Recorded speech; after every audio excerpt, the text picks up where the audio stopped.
Now specific heat. Specific heat. When a certain amount of heat is given to a substance, the rise in temperature depends upon the nature of the substance. कितना temperature बढ़ेगा ये nature of the substance पर depend करता है. This nature of the substance is characterised by the term specific heat of the substance. If Q amount of heat is given to a substance of mass m needed to raise the temperature by delta T.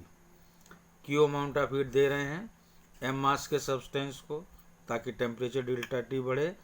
Then observations हैं कि heat Q is proportional to mass m into rise in temperature delta T. So Q is equal to constant C m डेल्टा T, where C is Q upon m delta T, and C is known as specific heat of the substance. अब mathematically, if m is equal to 1 kg, delta T is 1 degree centigrade, then C is equal to Q. So it is defined as the amount of heat Q required to raise the temperature of 1 kilogram substance through 1 degree centigrade या 1 kelvin.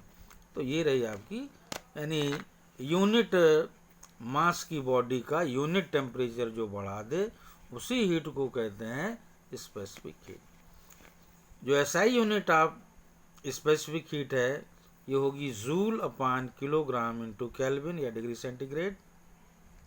CGS में centimetre gram second system में इसकी unit होगी calorie upon gram degree centigrade.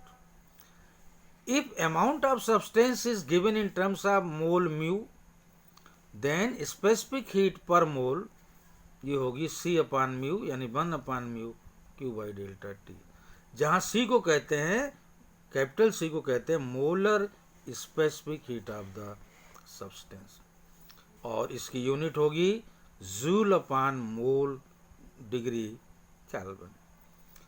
Now very important is thermal capacity.